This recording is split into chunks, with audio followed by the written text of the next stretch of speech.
The ideas that gave birth to our nation are the ideas that our nation is resistant to right now, and we should talk about that all the time. In a world where narratives are shaped by corporations and gatekeepers, independent voices matter more than ever. Badlands Media brings together citizen journalists, researchers, and independent thinkers. The truth is triggering. Question the narrative. Explore the facts. It's authenticity, courage, resilience. Search for the truth others won't. It's not about being first or being right. The information war is changing. It's about being authentic. Embrace the friction. Embrace the friction. Shut the f*** up. Authentically antagonizing. Join the movement. I'm going to say how I feel. Follow Badlands Media. This is about the future. The Badlands. What are the Badlands? Explain those Badlands. That's a hell of a name.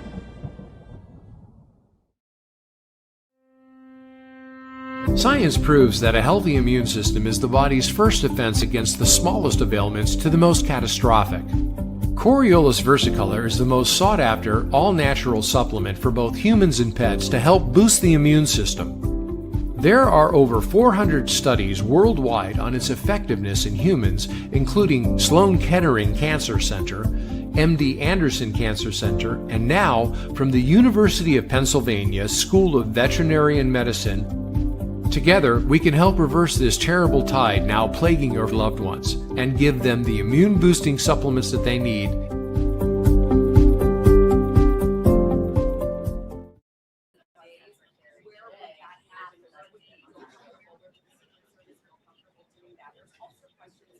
About the rhetoric in this country right now, as we know, the First Lady put out a statement today calling out to Phil for his comments, basically saying that she looked like an expected widow. So there is that as well. And this all comes amid a visit by King Charles and Queen Camilla, the First Lady and the President, will be welcoming them today in this week amid a strained relationship with the UK and Europe and NATO. Of course, the President is warm on the king, cold on NATO. So many questions on that, questions on Iran. There's a lot to get to, but we will, of course, I believe, start with questions about what happened on Saturday and what they've learned so far in the last few hours here. What went right and what went wrong and what might change with the President. Back to you.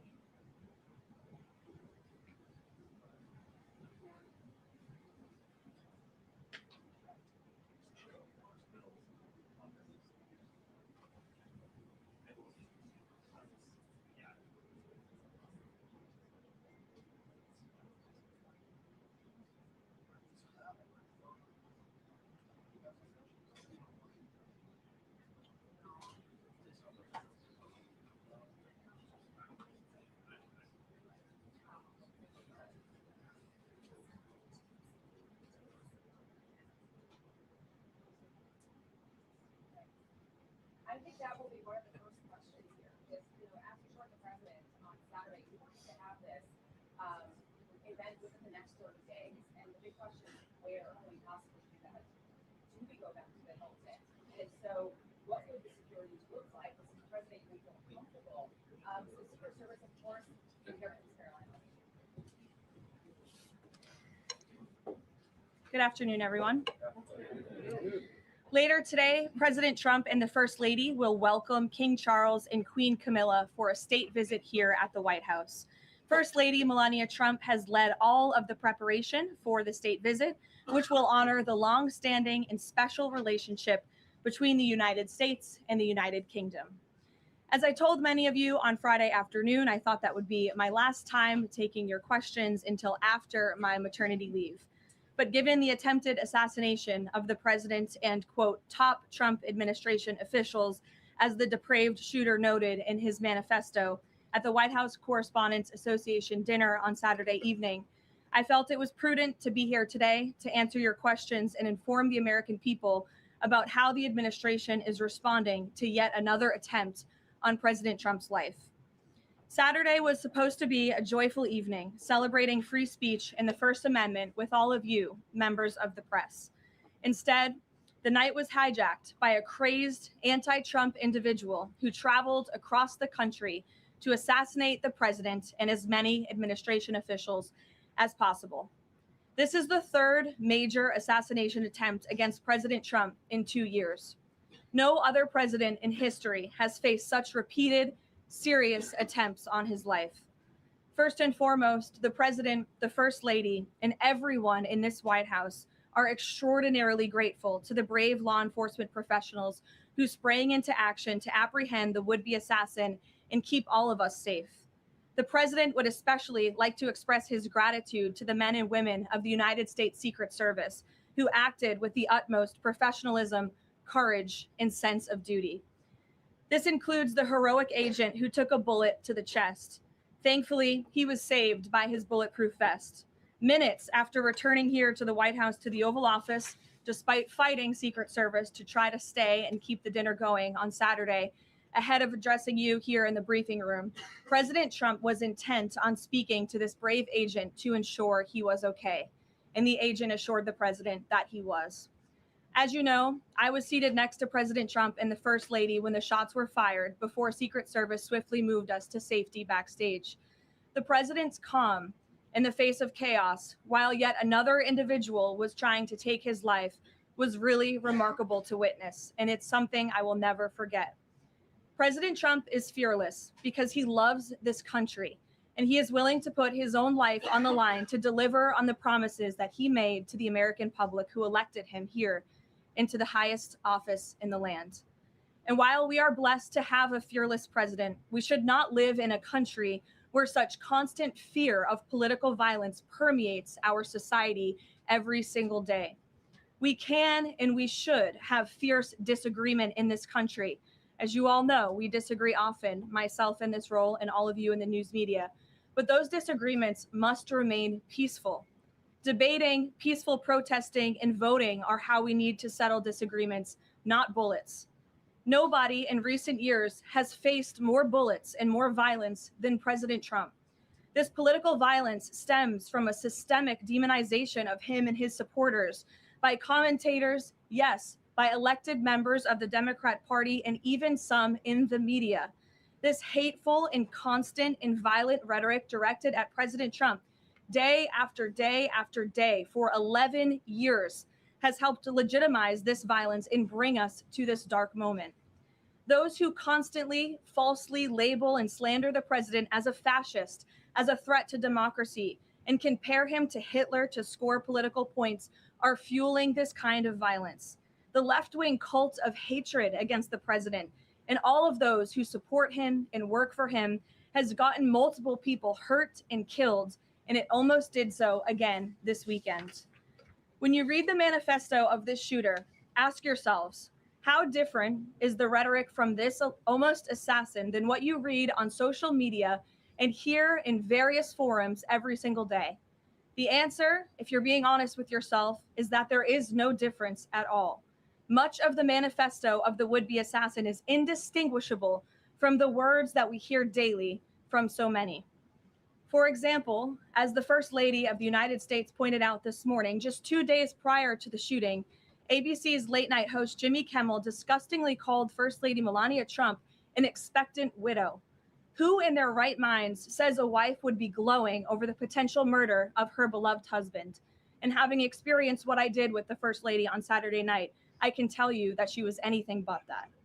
This kind of rhetoric about the president, the First Lady, and his supporters is completely deranged, and it's unbelievable that the American people are consuming it night after night after night. As President Trump said on Saturday night at this podium, we as Americans must recommit ourselves to resolving our differences peacefully and uniting around the shared values that make our country great. The deranged lies and smears against the president, his family, his supporters have led crazy people to believe crazy things, and they are inspired to commit violence because of those words. It has to stop. And one more point. Saturday night served as yet another reminder of how important it is to fund the Department of Homeland Security. It is shameful that the United States Congress has kept this vital agency defunded for 73 days, the longest shutdown of a federal agency in U.S. history. The Secret Service is a vital component of DHS. It has been directly impacted by this reckless political gamesmanship. Everyone in this room who was there on Saturday night witnessed the heroes of Secret Service and federal law enforcement jump into action in the face of grave danger and uncertainty. Agents put their own lives in harm's way to protect the president, the first lady, the vice president, and members of the cabinet. One agent can be seen in video footage literally jumping onto the stage, not knowing where the attacker was or where the bullets were coming from at that point, to place his body in front of the president of the United States. These men and women are heroes. They perform their duties daily, and they have children and families too. And they do it despite the political turmoil surrounding their agency. Make no mistake, this defunding of DHS should be a national scandal. If Republicans defunded DHS and we saw another attempted assassination on a Democrat president, I would hope that the media coverage would be relentless and unforgiving, and I hope that it continues to be now. With the World Cup, America 250, the 2028 Olympics, and a presidential election all ahead, the Democrats' obstruction is placing an enormous and totally pointless burden on the Secret Service that can get more people killed. Enough is enough. There should be no further debate about this. Democrats need to do what President Trump has been calling on them to do for 73 days in a row and fund the Department of Homeland Security, period. This is a national emergency, and every member of Congress needs to put their country over party and get the Department of Homeland Security funded. With that, I will take a few of your questions today. Daniel, thank you for being here. Why don't you kick us off? Thank you, Karoline. The president, Saturday after the assassination attempt came here, he emphasized that law enforcement did their job, keeping everyone safe at dinner. House Speaker Mike Johnson came out and said he believes the president needs greater protection. What is the White House's message to the millions of Americans who wake up here today nervous, uneasy about the safety of the president at events like this and the safety of other cabinet members? Well, we certainly understand their fears and their worries. As you heard from the president himself, he continues to have trust in the United States Secret Service. As I just said, these are great men and women who are doing their jobs and performing their duties honorably. As we all witnessed on Saturday evening, within minutes, the president, the first lady, the vice president, members of the president's cabinet were ushered out of the room. The perpetrator who sought to inflict massive harm, as we all now know with the release of the manifesto on administration officials and the president himself, was stopped at the security parameter that was set up. He tried to charge through it, as you saw on video, and he was quickly neutralized by Secret Service, and thank God that he was.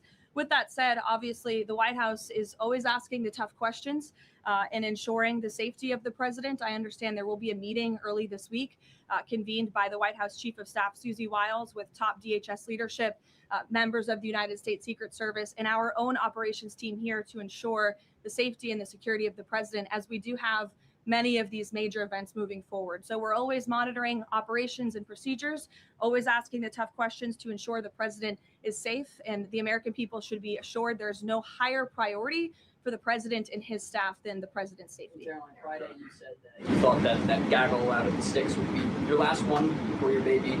Back in 2024, when the president had the attempt on his life in Butler, you cut your maternity leave short back then. You're obviously back here today after Saturday. Can you just elaborate a little bit why you felt it was important to be here to bring to the media and talk to the American people from the stand? Sure. It's sort of crazy timing when you put it that way for both children with 2 assassination attempts against the president. I'm honored to work in this job. I view this job as the president's spokesperson and the White House spokeswoman as public service. It's not just any job. I'm honored to do it, and I'm honored to work and speak on behalf of President Trump, who has faced unprecedented adversity and challenges, and I'm honored to work for him. And again, as I witnessed on Saturday night, just his dogged resolve and determination to get back onto the stage, and he was pushing Secret Service and law enforcement to allow him to address. And that really, I think, hopefully gives the country the type of strength that we need. And I certainly know, as his spokeswoman, and I can speak on behalf of all of the staff here at the White House, the president inspires all of us to just keep going and keep fighting every day. Thanks, Daniel. And congrats to you on your new baby. He's beautiful. Aisha. Just on the rhetoric, you mentioned the First Lady and Jimmy Kimmel. Jimmy Kimmel's comments were, Mrs. Trump, you have a glow like an expectant widow. And he said this days before the shooting, but there does seem to be a normalization of rhetoric about assassinating this particular president. How can this administration try to put an end to this? Well, I think you heard it directly from the president on Saturday night, Aisha, that in his words, we need to recommit ourselves as a country to toning down the rhetoric and to unifying around what makes our country great. That's true of everyone who works in this White House. But as I said, it's also true of everyone who has a voice and a platform across this country, whether you're on television, a podcast host, people listen. And when you have mentally disturbed individuals across the country who are listening to this crazed rhetoric about the president day after day after day, it inspires them to do crazy things. And unfortunately, it's not just the media, it is the entire Democrat Party has made their pitch to voters across the country that Donald Trump poses an existential threat to democracy, that he is a fascist, and that they compare him to Hitler. I mean, these are despicable statements that the American people have been consuming for years. And so many mentally perturbed individuals are led to believe these words are truth and then are inspired to act on it. I have a whole host of examples that we can share with you after. It is pages and pages of major Democrat Party elected officials saying, such as Rep. Hakeem Jeffries just this month said, we are in an era of maximum warfare everywhere all the time. Governor Josh Shapiro said heads need to roll within the administration. Senator Alex Padilla said people are, quote, dying because of fear and terror caused by the Trump administration.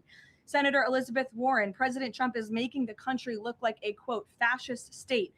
Senator Adam Schiff saying President Trump using a dictator playbook. Senator Ed Markey calling President Trump a dictator, saying that this administration's actions are authoritarianism on steroids. Governor J.B. Pritzker, never before in my life have I called for mass protest disruptions. These Republicans cannot know a moment of peace. You have Rep. Presley saying, we'll see you in the streets. Rep. Monica McIver, a Democrat representative on Capitol Hill, we will not take this shit from Donald Trump. He thinks he's a dictator. We are at war. These are Democrat elected officials calling for war against the president of the United States and his supporters. I could go on and on, but again, when you have people in positions of power that are saying things like this every single day for years, you are inspiring violence by people who are already mentally ill. And that's what we've seen against this president for far too long. This is disinformation and misinformation online. There will be bite-sized clips that will go viral to the point where there are Americans in this country that believe that what happened Saturday night was staged. How does this White House tackle that with social media companies out there, whether it's X, Facebook, Instagram? How do they work with these companies to make sure that doesn't get out of control? It's certainly a good question, Aisha. I don't have tangible answers for you on what we're doing with social media companies, if anything at all. What I will say is it's very important to us that we get the truth and the facts about this case and any case out there as quickly as possible to dispel some of that crazy nonsense that you do see running rampant online. And I think the Department of Justice and the FBI thus far have done a good job of disseminating the truth and the facts about this alleged attempted assassin, the perpetrator in this case. And I understand he'll be arraigned in court very soon. You all see that. And the Department of Justice will be giving a briefing and an update later today. So as far as we're concerned, just providing maximum transparency and hopefully people will believe the truth rather than the lies and the conspiracies that so often do go crazy on social media. Rachel. Thanks, Karoline. Does the administration view this as a security failure, or did the protocols work as they were designed? The president has said he believes that the protocols worked. Again, you had a perpetrator who tried to breach the security parameter that was set up by Secret Service, and he was running as fast as he could and was immediately neutralized moments later. And again, having been right up there on the stage with the president and the first lady, I can tell you it was seconds before we were told to get down, and it was seconds before we found ourselves in the hold room backstage. It all happened literally within a matter of seconds. The president, the vice president, and the first lady being pulled to safety. that is not done if there's a lapse. So Secret Service did their jobs well. They communicated with one another to remove the president and the vice president to safety as quickly as they could, and obviously to neutralize the shooter as well. And thank God they did, because if that man was allowed into that ballroom, it would have been a much different scene. And just one more follow-up on just how the White House could be rethinking security protocols going forward. I mean, we all remember after the attempted assassination in Butler, there were indoor rallies that were held after that. Is that out of the question, changing any additional security protocols when it comes to how the president does these events that are outside of the White House? I definitely wouldn't say changes are out of the question. I think, again, that it's up to the White House here, and we view it as a great responsibility to ensure the maximum safety of the president and the vice president and the entire cabinet. And so we're always looking for ways to improve security. I think if you just sit here and say everything is perfect all the time, that's not a good way to operate. And so the White House will continue to engage with DHS and with Secret Service to find ways to improve and strengthen security. But as far as Saturday night is concerned, the president was satisfied with the response, and he's very grateful to the men and women who provided the response for him and his wife and members of his team. Deanna. Thanks, Karoline. The president has talked about rescheduling the dinner within 30 days. Does he have a specific venue in mind?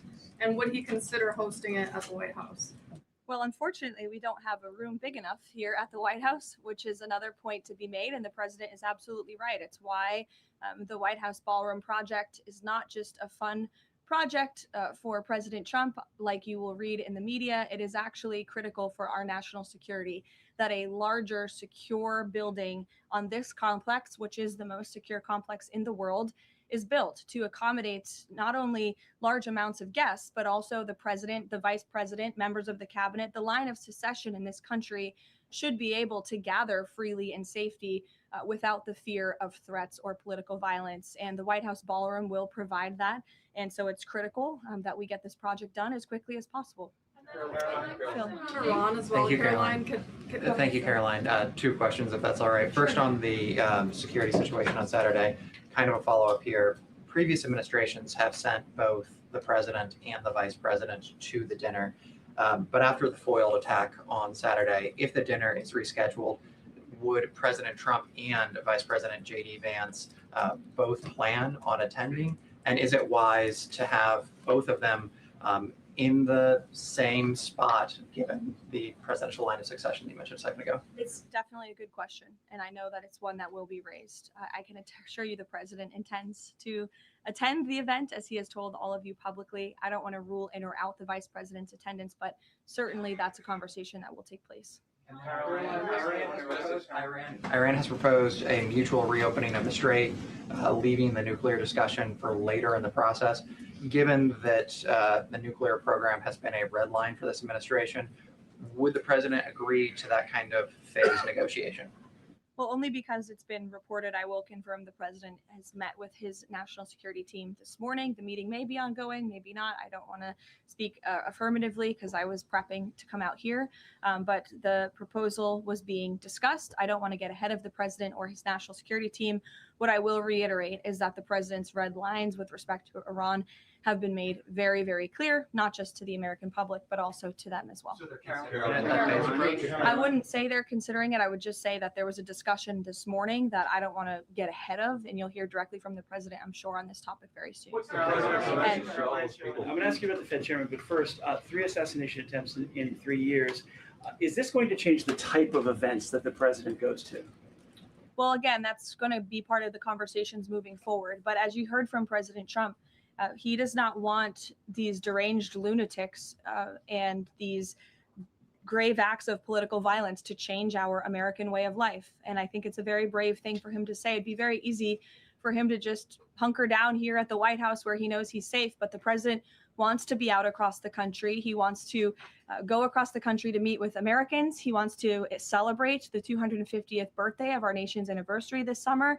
As you know, we're gearing up for a big UFC fight here on the South Lawn. So there's many exciting events I know the president wants to be part of and will be part of moving forward. He's undeterred in that way, and it's something that inspires all of us here to keep going. Senator Tillis is now dropping his objection to allowing Kevin Warsh to be confirmed because the DOJ has closed their investigation. Is the president satisfied that an inspector general report into the Federal Reserve is enough to look into these renovations? The president understands that the inspector general has greater tools at their disposal, perhaps even more powerful than a grand jury, to continue investigating the financial mismanagement of the Fed building, which is a priority for the president. Look, he's a builder himself. When he sees something has a lot of cost overruns, is taking too long, and in this case, ripping off the American taxpayer, he wants to get to the bottom of it. I understand Senator Tillis put out a statement saying he'll support Kevin Warsh's confirmation. That has been our position all along from day one. He is more than qualified for the job, and we look forward to working with the Senate on his swift confirmation process. Megan. As a follow-up on Warsh, will the president be satisfied once the Fed's inspector general finishes that investigation, even if it finds no evidence of wrongdoing? Well, that's a hypothetical question. I'll let the president speak on it when we see the results. It's obviously far too early to say.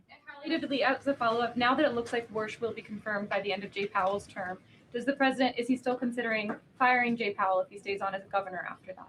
I haven't talked to him about it specifically, but I think the president will be satisfied once Kevin Warsh is confirmed as the Fed chair, which he should be. Karen. On Iran, the president had said last week that the U.S. has started the process of clearing the Strait of Hormuz of mines. Do you have an update on how many have been removed and an estimate of how long that process could take? I don't, but I would defer you to the Pentagon on that. We'll make sure they get you an answer, Karen. Ongoing process, though. It's still actually happening right now. Again, I would defer you to the Pentagon on anything with respect to clearing mines in the Strait of Hormuz. I know that you said that the White House is reviewing the security protocols for things that could be done differently in the future. Have you identified anything so far that you would like to see done differently, or ask the Secret Service to make any changes in the security protocols for the president, particularly at these large events that are taking place off the White House campus? Not yet, no, but as I said, there will be a meeting here at the White House in the earlier half of this week. So those conversations will take place. And on the line of succession. And I would also just add, look, the Secret Service does not detail their procedures or operations to the public for obvious reasons, because you have crazy people who try to hijack them and get around them. So these conversations will take place in private, but if adjustments need to be made to protect the president, they will be made. The White House discussed doing like it does, for instance, with a joint address to Congress for these large events, and designating someone as the designated survivor for future large events that the cabinet attends. Well, those conversations ahead of the walk of dinner did take place, but there were several members of the cabinet in the line of succession who did not attend for various personal reasons. So designating one survivor was not necessary, as we had several members who were not there already. Caroline, all those people forced to dive under tables and fearing for their lives on Saturday night, including many of the people in this room, myself included. What is the president's message to those people who experienced that terrible trauma and maybe are still fearful today? I think he would say, as he sort of did on Saturday night, coming in here in his tuxedo, we can't allow these crazy people to let us be afraid. We have to keep moving forward, showing up, doing our job, celebrating our country, and doing what we know is right. But certainly we'd like to see the rhetoric against this president and his supporters toned down, because it is inspiring these crazy people across the country to target not just the president, but those who work for him and those who support him. And it must end. Is he following the arraignment of the suspect today? Yes, he is. And I know you all want to follow that too. It's happening in a few minutes. So I'll let you all go. The Department of Justice is also going to be speaking momentarily following the arraignment. And I pray that this is the last time I speak to you for some time until after my maternity leave. So thank you guys.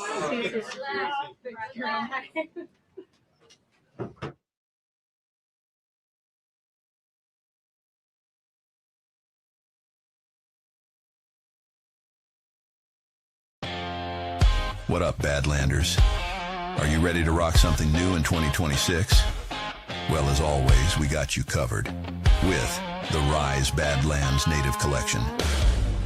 Built from the rich tones and rugged terrain of the Dakotas, equal parts beautiful and brutal. Old roots, new vibe. Whether you got gators in your backyard or you have to take a bush plane to the post office, Badlanders are worldwide. Different dirt, same tribe. Speaking of different dirt, the ghost of base Patrick Henry designed a plan for the border wall that he actually sent to the White House. It's friggin' hilarious. Now you can get it on a shirt, hoodie, and more. And don't forget, every order throws fuel on the fire of the Made in USA parallel economy. So grab something now at badlandsmedia.tv/rise. Thank you so much for joining us, and don't forget to hit the thumbs up on this video. And a special thank you to all of our advertising partners. Please remember to shift your dollars to support those businesses that support Badlands Media.